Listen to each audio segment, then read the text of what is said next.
So this is the first podcast of this year, and I'm delighted to let you know that we have Des Benjamin joining me today from the organisation Simplyhealth. Now at Great Guns we've just achieved something called Service Mark, which is a kite mark that the Institute of Customer Service put forward to companies that demonstrate they deliver great customer service. And I met Des last year when we both spoke at the Institute of Customer Service conference, and just feel that Simplyhealth really set the standard in delivering great customer service, and thought that a lot of the things he talked about were really unique. And so I've asked Des to join us today so we can learn more about those things. So thank you, Des. Pleasure, Liz. Lovely to be here with you. The pleasure's all mine. So just tell me, just give me a brief history first, just on you. You know, where have you come from? How long have you been in the health insurance? Where did you, learn the ropes, as it were? Well, a sad confession might be that I've been in financial services for 30 years. Right. And an awful lot of it actually was an apprenticeship for what I'm doing now, which is the last 11 years running Simplyhealth, which has been a great pleasure. Yeah. And the application of what I learned over the rest of my working life, I've been able to bring to bear on Simplyhealth. And I'm not even sure where the whole customer service ethos comes from. If I'm truthful, I started working as a kitchen porter aged 14. And I just wonder if some of those jobs taught me an awful lot more than perhaps my proper working career has done afterwards. Is that because you worked for scary chefs like Gordon Ramsay? Scary chefs who chase you around the kitchen and do unspeakable things that I really shouldn't have spoken about. Now we're on video. And understanding, dealing with people firsthand, all sorts of circumstances, and actually making a number of errors. I mean, really, really bad errors. Balancing a bottle of wine on the wrong side of a tray and then spilling it over the then Mayor of Harrow, who decided to take a glass from the other side of the tray while I wasn't looking. And you kind of learn from this this bashing of experience, which is a good thing. And there you are. So what does Simplyhealth do? What part of the health insurance business are they in? Well, it is primarily health insurance, as you say, and a lot of what we do is to do with things like dental plans and cash plans, which help people get access to the treatments that they value. So whether that's a dentist or an optician or a chiropractor or an osteopath or an acupuncturist, quite a lot of these things cost money, and particularly if you're having to go private. Sometimes there's NHS help, sometimes there isn't, and it's a little bit of a lottery all over the place whether you can access an NHS dentist, for example. Yeah.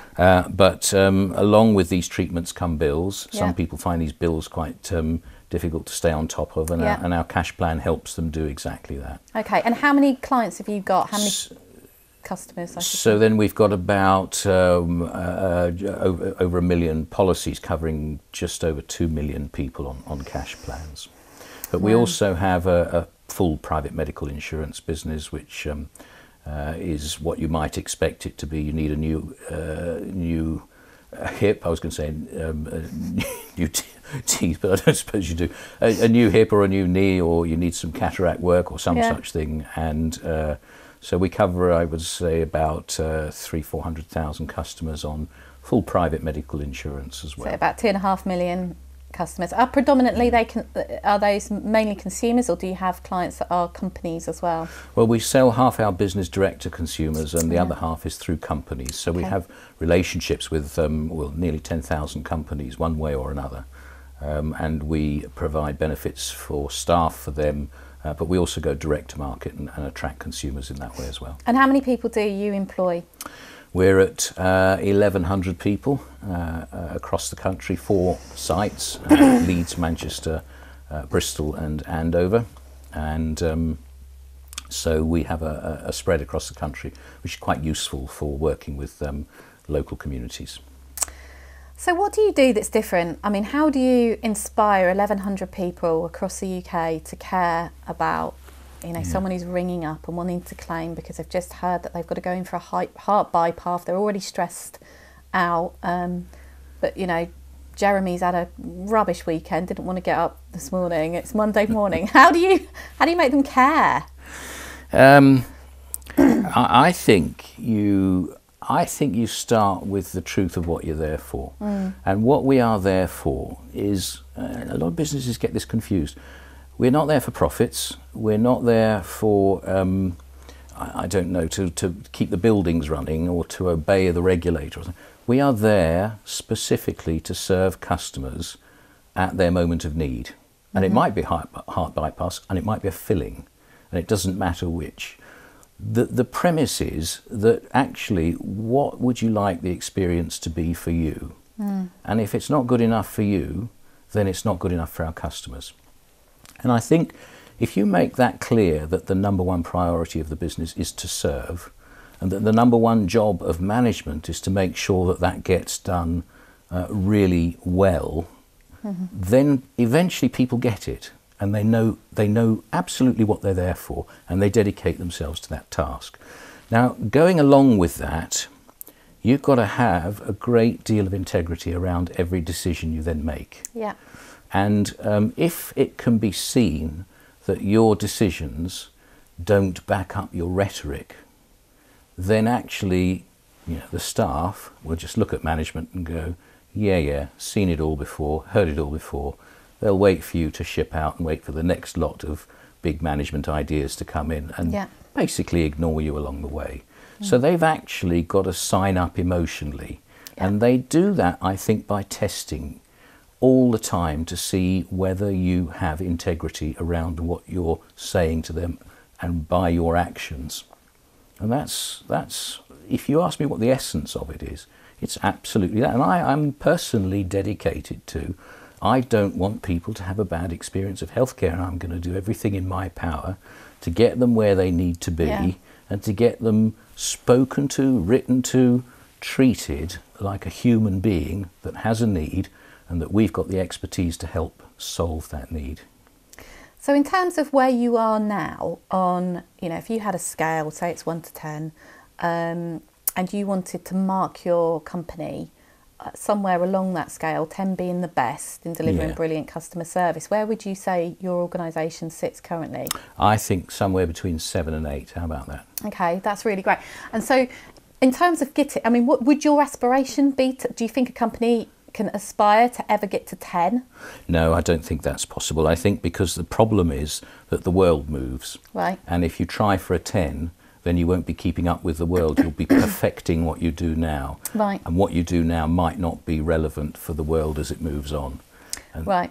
Okay. Yeah, so I think it's a permanent chase and a permanent journey, and actually it's my job to retire if I ever get tired of that. It is, because the enthusiasm of the chase is what pushes everything along to keep that, the best being the best, and keep it improving and keep it watching the world and keep it relevant. Yeah. So what do you do that's different? I mean, in terms of, you've got to 7 on your scale. I guess you have a way of measuring how you deliver customer service at Simplyhealth and the results and all the rest of it, which I'm sure you're going to tell me about. But what do you do that's different? Why are you different from other companies that don't hit anywhere near that? Okay, well, I'll give you some examples, and these are well, they may sound trivial, but I find them quite interesting. Yeah. One example would be we've got quite advanced telephone systems, but there is no facility to press 1 for this and 2 for that and 3 for this and 4 for that and 5 to hear it all again. And that is because we fundamentally believe people are phoning us up at a moment of stress. Yeah. The last thing we want to do is add to their stress by giving them the challenge of getting them through to the right person. And how much more does that cost you as an because I guess the reason people have these IVRs that are, they frustrate the hell out of any consumer, don't they? They drive me mental. Yeah. But I imagine that the cost to actually answering a call with a human voice must be massive compared to an IVR system. Yeah. I'm sure it's not a massive difference, right. But I promise you, I cannot tell you anything about what that difference is. I'm fairly convinced it's not massive. The reason I can't tell you is I'm not prepared to find out. No, that's a good, because if it is massive, you don't want to change. I wouldn't change it. we are permanently finding ways of being as effective as we can. But actually, I think the first place many brands are compromised is at that IVR point where the customer is immediately engaged in a battle, not service. No, I think you're completely right. So one of the places you say, I'm going to spend money in the service of my customers, is in the ability to communicate with them easily. Another example would be, and I know this from my experience of, for example, a couple of the telephone companies who don't want to serve you online by giving you access to a telephone number very readily. So every page of our website has a free phone number on it, because actually if a customer gets stuck, it's not about routing them down one channel, is it? It's about enabling them to get to you. So if you get stuck online, there's a telephone number, we're on the other end. So it's easy access, you do it your way, but we're available if you change your mind. And to me, what are we there for? We are there to serve the customer. My job behind the scenes is organise, along with my management colleagues, the best effectiveness that we can do to inspire a really good interaction between our frontline guys and girls and the customer. Tell me a bit more about the way you transfer calls through, because you did talk about that at the conference, and that for me was really different. In terms of if you've got a caller on the phone talking to one of your advisors and how they then transfer that through to another department. You're referring to this business of a pair of trousers, please, short legs, short legs, big waist, aren't you? And we call it escorting, and there's a joke around there somewhere. But again, the rule here is what we're trying to do is to get the customer to the expert that can help them. So 80-something% of the calls can be sorted by the person who answers the phone, and that's great. But there are genuine situations where they haven't got the technical knowledge to be able to do that. What we want is for the customer to get to that expert without ever feeling that we've lost them, misguided them, put them to the wrong place, but they're actually going to get an answer to their question. So what we do is, while the customer is listening, the initial call handler will dial the expert, tell the expert the customer's story, and the expert will say, yes, I understand. This is with the customer listening. The whole point of having the customer listening is they can tell whether the story's been relayed, or they can add detail to it or something. But we won't let go of the customer from the first point of call until they've been accepted by the second. Now, how does that feel to be on the receiving end of that? Feels amazing. I mean, having been on the end of loads of those calls where you're trying to get your broadband sorted out at home in your television package, being put through to, to one department after the other while they try and find the solution. I mean, that avoids all of that, doesn't it? And that must cost a lot. I mean, that must save a load of money, just literally making sure you're through to the right person and they understand what you're... in talking about what does this cost us, I know we couldn't measure whether customers stay with us longer because the call is handled in that way, whether they recommend us because they're dealt with appropriately, all sorts of other things which some people call soft and I call the absolute essence of the business happen because people want to pass on the good message that they are really at a place where they're being helped. And I think that's the sort of test of a good business.